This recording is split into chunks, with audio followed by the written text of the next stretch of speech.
Hello everyone, मेरा नाम है अमन श्रीवास्तव। और इस वीडियो में हम लोग जो इंडिया और फिनलैंड के रिलेशन है उसके बारे में थोड़ा जानने की कोशिश करेंगे। प्लस ये जो minister of external affairs Finland के आपने देखा होगा न्यूज़ में, इंडिया में आए हुए हैं। ये एक स्टेटमेंट देते हैं, Finland will be grateful if India negotiated between Russia and Ukraine. तो ये स्टेटमेंट इन्हें क्यों दिया और क्या पूरा सरकमस्टेंसेस है, ये सब जानने की कोशिश करेंगे। तो without wasting our time guys, let's start our video. Guys, क्या होता है कि minister of external affairs Mika Lintila, ये इनका नाम है, हो सकता है मैं गलत प्रोनाउंस कर रहा हूँ। ये आते हैं इंडिया में और ये कहते हैं Finland will be grateful if India negotiated between Russia and Ukraine. Okay, यह द हिंदू का आर्टिकल है, आप देख सकते हैं। और hope India can help in negotiation to end Ukraine conflict. Finland minister ये कहते हैं ऐसा। ये हिंदुस्तान टाइम्स का आर्टिकल है, तो लगभग सारे न्यूज़पेपर में ऐसा कुछ छपा हुआ है। गाइज ये चीज है क्या, देखिए। ये है गाइज वर्ल्ड का मैप, ये है अपना इंडिया।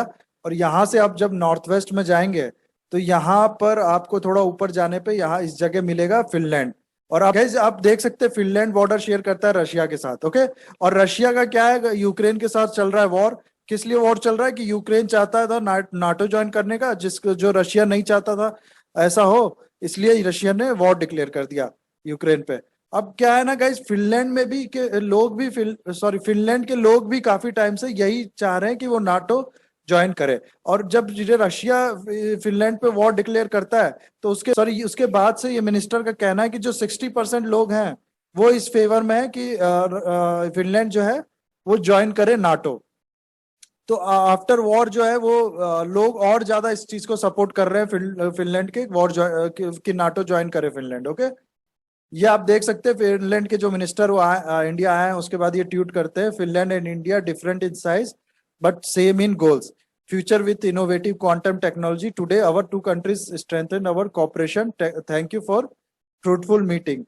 तो गाइज ये क्वांटम टेक्नोलॉजी में नेटवर्क सेंटर बनाने की बात करते हैं। दोनों सॉरी, ये अपना हमारे जो सिंह मिनिस्टर्स हैं वो इनसे जो मिनिस्टर ऑफ एक्सटर्नल अफेयर्स हैं फिनलैंड के, उनसे।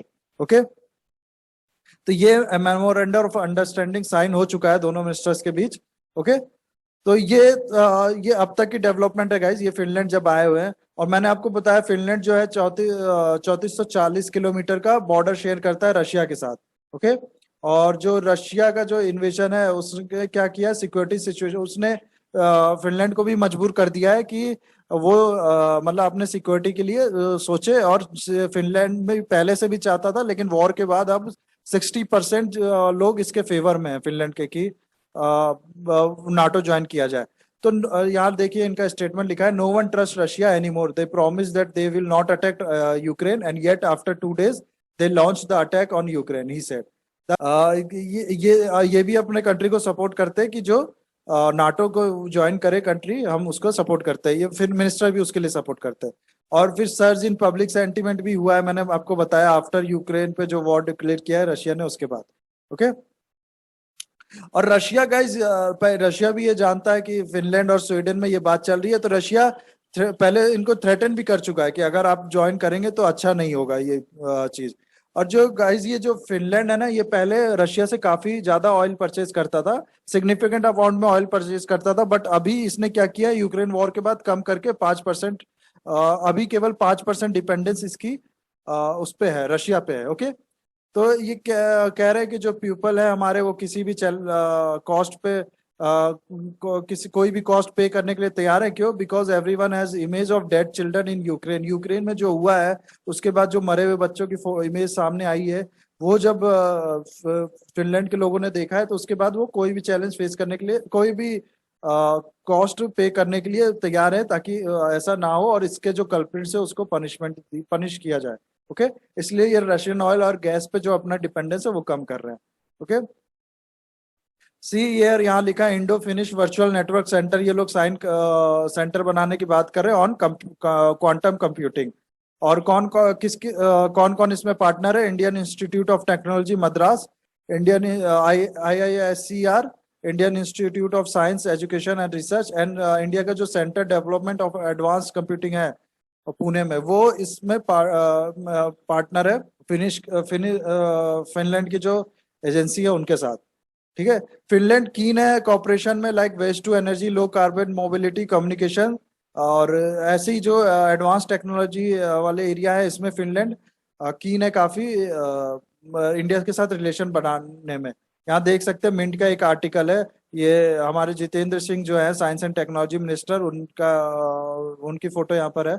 ये लिखा है कि Finland keen on more ties up with India. तो ये वही लिखा है गाइस, मोबिलिटी हो गया, 5G हो गया, क्वांटम कंप्यूटिंग हो गया, रिन्यूएबल एनर्जी और टेक्नोलॉजी बेनिफिट, ये सब एरिया में फिनलैंड कीन है इंडिया के साथ रिलेशन बनाने में। गाइस जो फिनलैंड के बारे में जब आप पढ़ रहे हैं तो आपको दो टर्म पता होना चाहिए, स्कैंडिनेवियन कंट्रीज और नॉर्डिक कंट्रीज। तो स्कैंडिनेवियन कंट्रीज क्या होता है, क्या है गाइस, ये देखिए, अब मैं मैप में आपको ले चलता हूँ फिर से। अब ये जो स्वीडन है, ये नॉर्वे है, यहाँ इन दोनों के बीच में लगभग वो बाउंड्री बनाता है एक माउंटेन है जिसका नाम है स्कैंडिनेवियन माउंटेन। तो स्कैंडिनेवियन कंट्रीज कौन कौन सी हैं? एक तो ये हो गई नॉर्वे, स्वीडन, तीसरा डेनमार्क।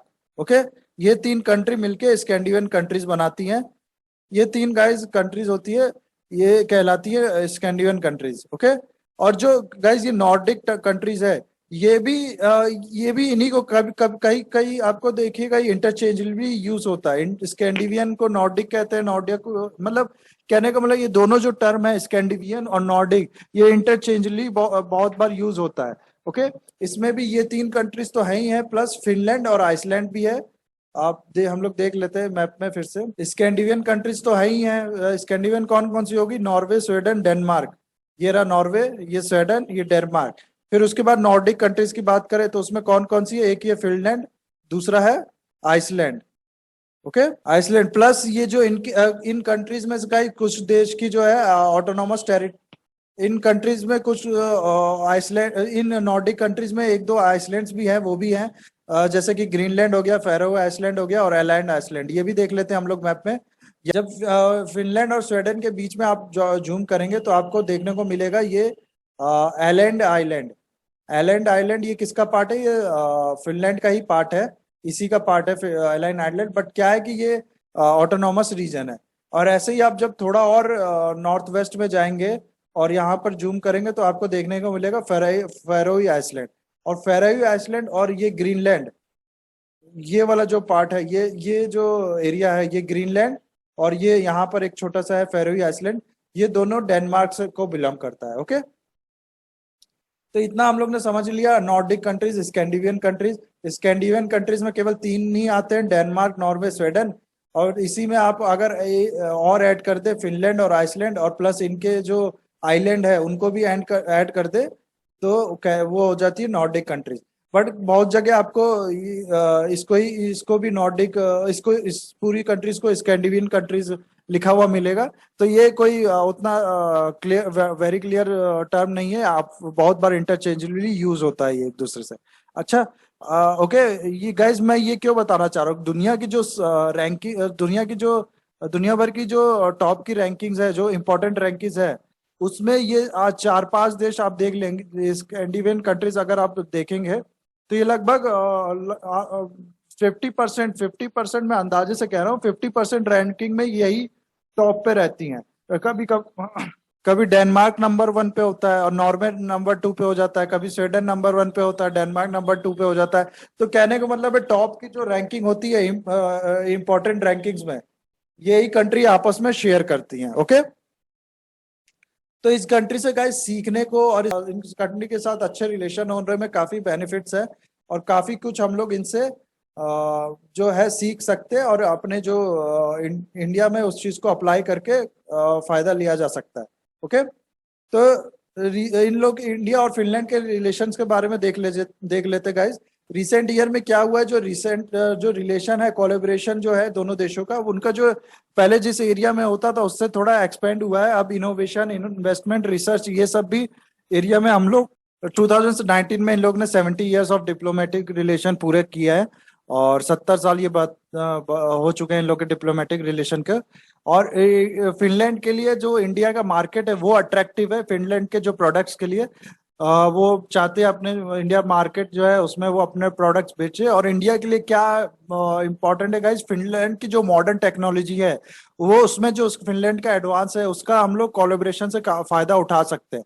फिनलैंड जो है लीडर है एक तरह से 5G और 6G टेक्नोलॉजीज में। प्लस एक यहाँ EU होना चाहिए।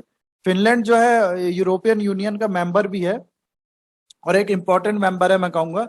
प्लस गाइस जो दोनों कंट्रीज हैं फिनलैंड और इंडिया अंटार्कटिक अंटार्कटिक ट्रीटी में जो है मेंबर है, एज अ कंसल्टेटिव मेंबर है दोनों अंटार्कटिक ट्रीटी में। तो वहां भी इन लोग कोलैबोरेशन करते हैं, कर सकते हैं। ओके। फिर अगर बात करें इकोनॉमिक और कॉमर्शियल रिलेशन की, तो आप लोग देख सकते हैं यहाँ पर लिखा है कि इंडिया का जो टोटल ट्रेड है फिनलैंड के साथ 2020 में वो 2.3 बिलियन USD का हुआ है। ओके। और जो इंडिया के फेवर में, यानी इंडिया ज्यादा एक्सपोर्ट कर रहा है करता है जितना वो इंपोर्ट करता है। लेकिन ट्रेड इन गुड्स की बात करें तो ट्रेड इन गुड्स में USD 950 मिलियन का है, और जो कि फिनलैंड के फेवर में है। गुड्स में जो है वो फिनलैंड ज्यादा सप्लाई करता है। और ओके, 134 मिलियन का जो उसके ज्यादा सप्लाई जो फिनलैंड करता है इंडिया को। ओके। जो top important goods for from India जो है फिनलैंड में, यानी इंडिया जो एक्सपोर्ट करता है फिनलैंड में वो ये है मेडिसिन। मेडिसिन लगभग इंडिया हर ही जगह एक्सपोर्ट करता है, तो मेडिसिन हो गया, फार्मा प्रोडक्ट हो गया। और टेक्सटाइल में भी इंडिया का काफी एक्सपोर्ट है, textile, yarn, fabrics made up articles. फिर मेटल्स में कुछ मेटल सप्लाई करता है। फिर इलेक्ट्रिक मशीनरीज एंड पार्ट्स हो गया, इन सब में इंडिया ये सब चीज इंडिया एक्सपोर्ट करता है फिनलैंड को।